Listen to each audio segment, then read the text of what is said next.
Bonjour à toutes et à tous, c'est Romain Daubry pour l'Hebdo des options, le rendez-vous que nous préparons chaque semaine avec Paul Marcel et que vous retrouvez à midi sur notre chaîne YouTube, l'Atelier des options. Comme toujours, cette semaine, le calendrier macro et microéconomique à Wall Street. Retour sur FedEx qui a déçu la semaine dernière. Le S&P quid de la configuration graphique et de l'état des forces en présence alors qu'on vient de clôturer l'échéance trimestrielle de mars. Et puis deux actions intéressantes pour lesquelles des volumes d'options anormaux ont été détectés la semaine dernière. On va aller voir les configurations graphiques et essayer de voir si cette information nous permet de trouver de l'intérêt. Et puis, comme toutes les semaines, le cas d'école, le cas de Paul. Il a identifié cette semaine un trade cyclique, un trade qui ne se produit qu'une fois par an, mais qui, depuis 2008, a donné 94% de réussite. On va aller voir ça en détail.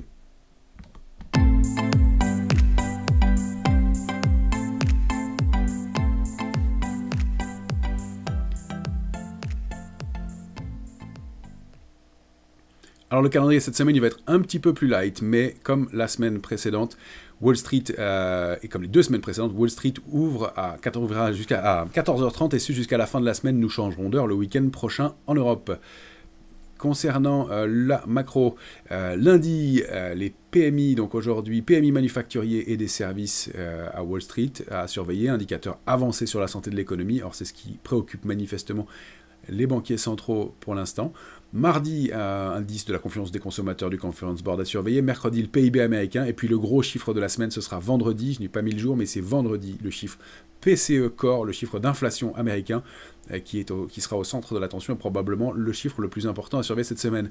Côté micro, on n'a pas de publication majeure à Wall Street cette semaine, mais on va trouver des éléments quand même. Nouvelle échéance technique des marchés dérivés d'avril qui s'ouvre et qui s'entame aujourd'hui. Attention, le vendredi 18 avril étant le vendredi saint, il sera férié sur les marchés et donc l'échéance aura lieu le jeudi 17, un jour plus tôt. C'est le cas dans ces cas-là, donc à surveiller. Pour ce qui est du programme, eh bien, on va aller voir donc un petit coup d'œil du côté de FedEx qui a déçu. On avait indiqué un ratio de couverture qui indiquait de la prudence de la part des opérateurs, mais une configuration graphique dégradée. Eh bien, c'est cette situation un peu neutre, un peu mitigé qui se confirme graphiquement. On va jeter un œil sur les intérêts alors qu'on entame l'échéance des marchés dérivés sur le S&P, un scénario qui reste très ouvert. Je zappe un tout petit peu pour aller plus loin pour vous montrer ce graphique intéressant que nous a proposé Paul, qui reproduit le S&P donc depuis avril 2024 avec toutes les échéances mensuelles et trimestrielles en rouge des marchés dérivés, et on voit que ça constitue souvent ou à certains moments des pivots de marché. En avril 2004, clairement, il y avait un point bas et puis réactivation haussière. Petite pause au moment de l'échéance de mai, mais le mouvement s'est poursuivi à la hausse. Et regardez, c'est bien autour de l'échéance de juillet, un petit peu avant, et bien qu'on a eu de la prise de bénéfices, un peu d'incertitude, et puis l'accélération baissière s'est matérialisée ensuite. Ensuite, poursuite à la hausse. Et puis les retournements, eh bien prise de bénéfices qui s'est bien matérialisée autour de l'échéance d'octobre 2024 pour réaccélérer ensuite, etc. Donc toujours un moment crucial sur les marchés. On voit bien que celle de l'échéance de février a été déterminante, puisque c'est à partir de là que bien on a formé de nouveaux plus hauts et que l'intérêt a été nettement diminué au moment de l'échéance et le mouvement baissier qui s'en est suivi. Là, on est dans une phase d'incertitude. On va aller le voir en détail ensemble sur le graphique dans quelques instants. Pour ce qui est bien d'aujourd'hui, activité inhabituelle sur les valeurs Freeport McMoran et NIO sur les options, des configurations à surveiller, et puis on terminera par le trade cyclique de Paul, un trade par an depuis 2008, mais qui a donné 94% de réussite. Alors je précise toujours que ce sont des statistiques passées, bien entendu, qu'elles ne reflètent pas l'avenir, mais qu'elles donnent un niveau de probabilité qui permet de rendre ce cas intéressant. Alors on va tout de suite passer à l'analyse graphique de FedEx. Graphique que vous avez ici en hebdomadaire. On avait indiqué la semaine dernière la rupture du canal haussier de long terme, une configuration qui était pas très favorable, et bien ça s'est confirmé. En revanche, on avait aussi indiqué un ratio de couverture important sur le titre et l'accélération baissière a bien été canalisée au-delà de ce support à 230,60. Donc situation relativement neutre pour FedEx qui a quand même déçu. Si on zoome en journalier, on a rompu le potentiel biseau d'épuisement, donc la figure de rebond et de réintégration du canal haussier par le bas avec un large gap, mais on réintègre manifestement en ce début de semaine et pour les futurs, ce niveau de 230,60, l'accélération baissière qui avait été brutale au moment de la publication qui a fait quand même ouvrir un gap de 10%, plus de 10, et puis une baisse de plus de 10% en séance sur le titre, eh bien, se termine par une baisse uniquement de 6%. Encore une fois, les options ont joué leur rôle. Les opérateurs n'étaient pas très optimistes, la configuration graphique dégradée, mais l'amortisseur des options a permis de limiter la casse sur le titre. Pour l'instant, c'est un peu neutre. Il faut réintégrer au moins ce niveau de support intermédiaire, de résistance intermédiaire maintenant à 239,80 pour réactiver la dynamique haussière, mais la préservation de 230,60 pourrait être un signe déjà, premier signe d'amélioration. Si on repasse sous 214,20, en revanche, c'est dégradé. Pour le S&P, qu'on va aller voir en configuration mensuelle,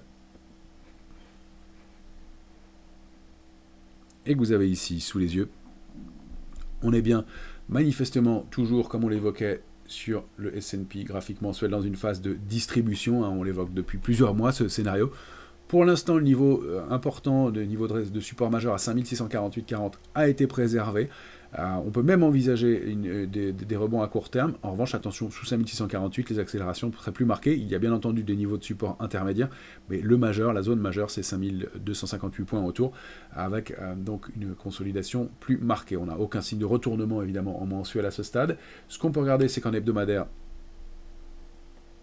on s'articule autour de ce niveau de 5648, on reste calé dans le trading range 5441, 5770, on en préserve la médiane pour l'instant, avec un petit rebond pour la semaine dernière de 0,51% pour le S&P, ce qu'on pressentait, qu'on avait évoqué peut-être une semaine trop tôt, stabilisation d'abord, et puis petit rebond ensuite. Le VIX aussi s'est détendu par définition, il est en baisse de 10,88% sur la semaine pour s'établir à 19,32. On est dans une situation de vigilance, on n'est plus en alerte, mais on n'est pas non plus en complaisance ni en euphorie par définition. Un niveau médian entre 18,40 et 23,30, donc un niveau de volatilité qui a l'air de vouloir se détendre et poursuivre son mouvement baissier. Ce qui est intéressant de noter du côté des options, c'est le ratio put-call que vous avez ici. Je l'ai calculé à 1,70. Je rappelle que normalement, il doit se situer entre 1,20 pour de l'optimisme et 1 pour de l'optimisme. Pardon, je vais y arriver. Entre 0,80 et 1,20.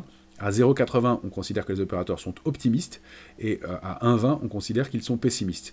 Donc là, à 1,70, sur le mois d'avril, on a un ratio de couverture qui est très prudent, mais il débute cette échéance du mois d'avril, qui n'est pas une échéance majeure, une échéance mensuelle, débute avec une très très nette baisse d'intérêt. Donc il y a l'aspect technique lié à l'abandon des positions, des positions sur l'échéance de mars, qui était une échéance trimestrielle, une échéance majeure, et c'est souvent un virage, comme on le voyait. Donc le moment de reconstruire pour les opérateurs, mais on a quand même eu une baisse de position verte très significative qui indique que les opérateurs sont arrivés au bout d'une séquence, que le premier trimestre sur les marchés dérivés est clos, et qu'on n'a pas très envie de reprendre du risque. On a enregistré de la pression baissière sur les futurs, ça c'est à noter. En revanche, le mouvement de baisse s'étant produit de façon relativement lente, il a permis aux opérateurs de se couvrir, et c'est bien le cas, on entame l'échéance du mois d'avril avec pas mal de pessimisme, donc encore une fois un scénario de rebond qui est assez probable à court terme. Donc les rebonds qu'on peut envisager, c'est d'aller rechercher évidemment la résistance majeure à 5770, qui sera forcément un point clé. Son débordement, et les futurs américains sont en hausse pour l'instant, et indiquent la poursuite de ce timide rebond de la semaine dernière, de cette stabilisation. Donc 5770, des extensions pourquoi pas à 5830, à mon sens au maximum 5969, le retour dans la médiane du trading range précédent, 5770, 6101, et ensuite, risque de réaccélération baissière, on verra la nature de ce rebond, la façon dont il se construit en fonction de l'intérêt, de la structure des figures, et puis des volumes qui vont accompagner ou non ce mouvement, qui a l'air de se mettre en place. Bien entendu, si on repasse sous 5648, on va chercher 5441, et puis les extensions dont on a parlé, 5258, scénario ouvert pour une nouvelle échéance, mais grosse baisse d'intérêt, on est peut-être arrivé au bout de cette séquence baissière, au bout ponctuel de cette séquence baissière. Je me méfie dans ce cas de figure-là, d'opérateurs qui ont construit de l'intérêt baissier depuis plusieurs semaines maintenant sur les futurs, et qui bien peuvent enlever la pression, laisser les indices rebondir, et retrouver des points pour remettre de la pression baissière, et donc configurer, enregistrer ce qu'on appelle le rebond du chat mort, c'est-à-dire des rebonds mal étayés et des vendeurs qui se remanifesteraient par la suite, laissant la volatilité se détendre, le retour à la complaisance et un risque marqué. C'est ce qu'indique en tout cas la configuration individuelle de la majorité des grandes GAFAM. On va passer à nos valeurs de la semaine. On avait dit Freeport-McMoRan. Freeport que vous avez ici, graphique. Alors, je vais commencer avec ce graphique hebdomadaire. Freeport, c'est un titre qui se stabilise, on va se mettre en mensuel, au-delà d'un niveau de support majeur depuis décembre 2022 à 33,98. On sait que le cuivre a largement performé récemment, je n'y reviens pas aujourd'hui, on l'avait évoqué dans notre hebdo de la semaine dernière, vous pouvez le regarder à nouveau. Le cuivre a largement payé et les minières spécialisées dans l'extraction et le cuivre n'ont pas repayé, elles sont en retard. Manifestement, ça a créé un petit regain d'intérêt à court terme et Paul a détecté pour nous le 19 mars, la semaine dernière, un bloc de 38 000 calls, 38 000 options d'achat de prix d'exercice 50, donc qui renvoie les prix alors que le titre vaut 41,15 à l'instant en pré-ouverture, à des prix de 50, donc une progression significative, un pari manifestement fortement haussier pour le titre, alors qui donnerait 20% de hausse. Effectivement, un rattrapage sur les minières qui s'expliquerait par la bonne performance du cuivre ces dernières semaines, 3 fois plus d'options traitées qu'à l'habitude, et donc c'était échéance de cette stratégie sur le mois de mai, donc manifestement un mouvement important attendu par les opérateurs. On constate que Freeport a bien rebondi sur le niveau de 33,98 et formait aussi la semaine dernière un avalement haussier. La bougie, pas la semaine dernière, il y a 15 jours, la bougie de la semaine du 10 mars ayant englobé celle de la semaine du 3 mars et permis de déclencher un rebond qui a été confirmé par un gap haussier en hebdomadaire, un gap hebdomadaire toujours un signe de force, donc la semaine du 17 mars, et un mouvement donc de hausse étayé en plus et renforcé par une stratégie d'option qui manifestement confirme le mouvement. Donc on a une configuration assez favorable sur Freeport-McMoRan à court terme pour un rebond et rattraper son retard sur le cuivre. Donc voilà, attention évidemment, retour sous l'oblique, et puis sous ce premier niveau de support aux alentours pour la semaine, donc l'oblique qui se situe à 37,34, un mauvais signal si on revenait jusqu'à ce niveau-là, et puis à la rupture par définition de 33,98, on en est loin pour l'instant. NIO. Alors NIO, une configuration graphique qui est moyenne, il faut le dire, si on se positionne en mensuel, c'est un mouvement baissier de long terme qui s'est juste stabilisé, qui s'est canalisé au-delà d'un support majeur à 3,96 qu'on a testé plusieurs fois et qu'on préserve systématiquement. On évolue sous une oblique baissière bien identifiée, une fois, 2 fois et 3 fois en mensuel, donc rien qui n'indique pour l'instant de réactivation haussière, juste une stabilisation. Reste que, de la même façon, la semaine dernière, on a détecté un volume d'activité inhabituel sur les options avec une stratégie qui a été d'un volume important, 40 000 contrats d'options négociés avec un bull call spread, donc une stratégie haussière sur l'échéance avril. Je vous renvoie à nos vidéos sur les différentes stratégies d'options. Strike 5,50 et 6 qui donne un débit de 5 centimes de dollars, et avec un risque total pour la stratégie d'une perte de 200 000 $ pour un gain d'1,8 million. Donc manifestement un pari haussier sur le titre qui n'a pas encore confirmé. Alors il faudrait au moins déborder 4,90 et puis l'oblique baissière qui pour la semaine se situe aux alentours de 5,30, cette oblique baissière, pour confirmer la réactivation d'un mouvement haussier, et le stop se situe sous 3,96 manifestement, niveau systématiquement préservé en mensuel depuis plusieurs mois maintenant, en dehors de quelques incursions en hebdomadaire. Donc une configuration qui n'est pas extraordinaire, mais justement c'est l'intérêt des options, peut-être détecter avant des gros intérêts de marché à surveiller. Parenthèse ici, les cas de figure que nous indiquons là sont des cas de figure pour détecter des intérêts, ils ne constituent en rien par définition, et vous le savez, des recommandations, mais des niveaux d'intérêt, une pédagogie liée à des éléments de marché, et encore une fois, des stratégies qui sont à adapter en fonction de votre profil, de votre niveau de compétence et de votre expérience sur ces marchés, par définition.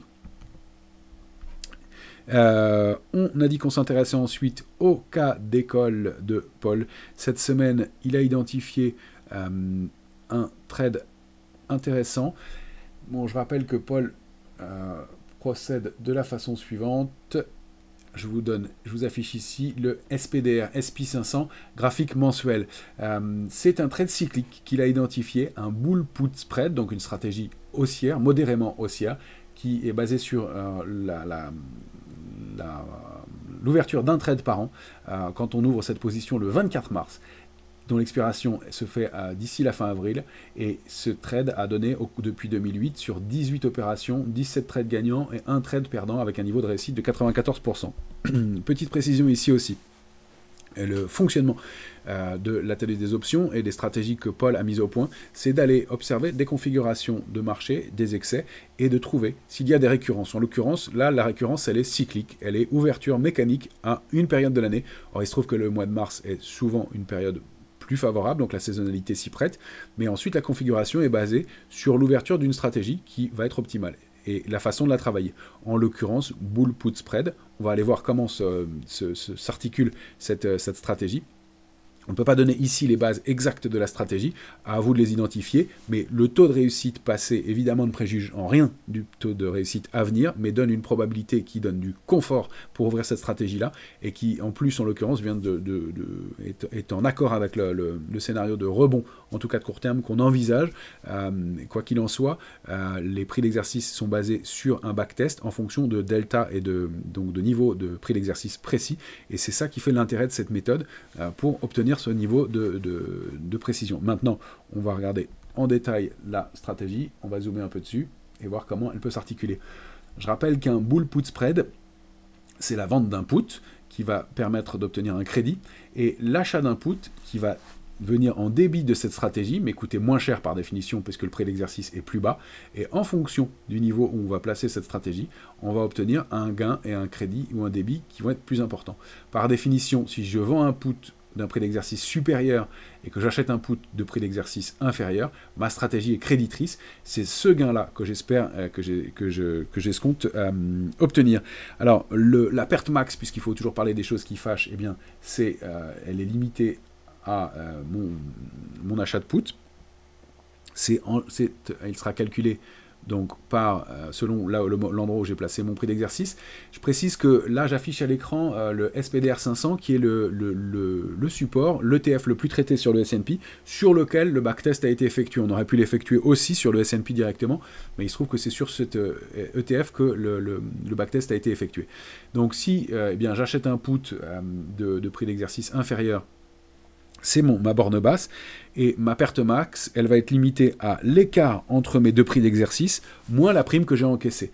Donc, selon le niveau de prix auquel va terminer le fameux ETF, eh bien, je connais ma perte maximale. Si je termine entre les deux bornes, ça limite. Si je termine au niveau de ma borne basse, mon achat de put, ou en dessous, eh bien, c'est mon gain, c'est ma perte maximale qui sera déterminée à ce moment-là.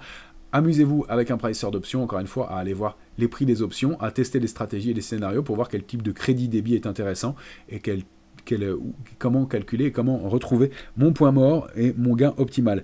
Mon gain max, eh bien, il est par définition dans le cas où les options terminent au-delà, le sous-jacent termine au-delà de ma vente de put. Tant qu'on est au-dessus, eh bien, j'encaisse le crédit total de ma stratégie, mon achat de put ayant perdu toute sa valeur, mais ma vente de put ayant encaissé toute la valeur temps et la volatilité, par définition. Donc, tant qu'on est au-dessus de ma vente de put et du niveau de crédit global, j'encaisse la totalité de mon gain sur cette stratégie. Voilà l'élément. Voilà, donc des éléments de pédagogie, encore une fois, pour vous accompagner, vous donner des focus, des éléments à regarder sur ce marché. Pensez à vous abonner à la chaîne YouTube de l'Atelier des Options, à liker, à partager ce contenu s'il vous a plu, et encore une fois, à être de plus en plus nombreux à le regarder. Je vous en remercie. Excellente semaine à toutes et à tous.